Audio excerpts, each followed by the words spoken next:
Halo, nama saya Gunaula Takwa dari Direktorat Kepatuhan dan Cipta Karya. Hari ini saya akan memaparkan analisa tantangan penerapan manajemen dan smart ASN. Sebagai peran atau humas ahli pertama di Direktorat Kepatuhan Intern, saya menemukan 3 masalah utama. Isu pertama yaitu optimalisasi komunikasi publik Direktorat Kepatuhan Intern, di mana Direktorat Kepatuhan Intern tidak lagi diperbolehkan memiliki kanal media sosial sendiri. Hal ini menyebabkan terbatasnya jangkauan edukasi dan sosialisasi kepada pegawai dan publik. Dan hal ini juga menunjukkan bahwa literasi digital, terutama pilar budaya digital dan keterampilan digital, belum sepenuhnya dioptimalkan. Kemudian isu nomor 2 yaitu urgensi sistem pengelolaan konten publikasi yang efisien, di mana proses permintaan, pengajuan, approval, dan penerbitan konten masih belum terstruktur dengan baik. Jadi tidak adanya editorial plan dan sistem persetujuan yang jelas menyebabkan proses menjadi lambat dan tidak. Ini menunjukkan perlunya ASN yang adaptif terhadap solusi digital untuk meningkatkan efisiensi. Kemudian untuk isu yang ketiga, peningkatan sarana dan prasarana untuk kinerja CPNS.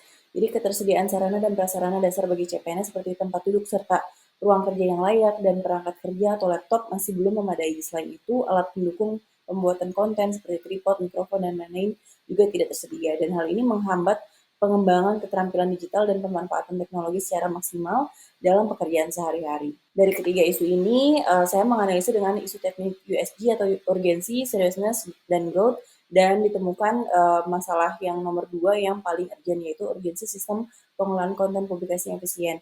Masalah utama yang paling mendesak untuk ditangani bukanlah kekurangan konten, namun melainkan belum adanya sistem yang terintegrasi untuk mengelola konten tersebut. Kemudian dari isu ini, saya menganalisis dengan teknik fishbone. Setelah menganalisis dengan teknik fishbone, saya menemukan beberapa hal. Yang pertama, di bagian man atau manusia, yaitu kurangnya koordinasi dan juga kurangnya pemahaman alur kerja. Kemudian di bagian metode atau prosedur yang tidak baku dan juga tidak adanya editorial plan. Kemudian di mesin atau teknologi, masalahnya adalah belum ada platform terintegrasi dan juga peralatan yang tidak memadai. Kemudian selanjutnya untuk material atau di bagian informasi, di bagian kualitas konten tidak seragam antara satu sama lain. Kemudian yang kedua, keterbatasan pengetahuan. Kemudian di bagian measurement atau evaluasi tidak adanya metrik yang jelas untuk mengukur, kemudian kurangnya umpan balik atau feedback yang terukur juga. Selanjutnya yang terakhir adalah mother nature atau lingkungan, di mana permintaan mendadak dan urgent itu sering terjadi, kemudian sering kali adanya perubahan kebijakan tiba-tiba.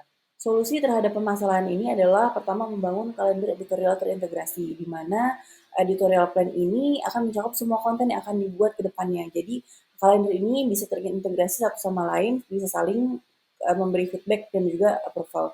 Kemudian yang kedua, solusinya adalah buat SOP proses approval konten. Dalam SOP ini akan ditentukan siapa yang bertanggung jawab untuk setiap tahapan seperti pembuatan, review, dan final approval, serta target waktu yang harus dipenuhi.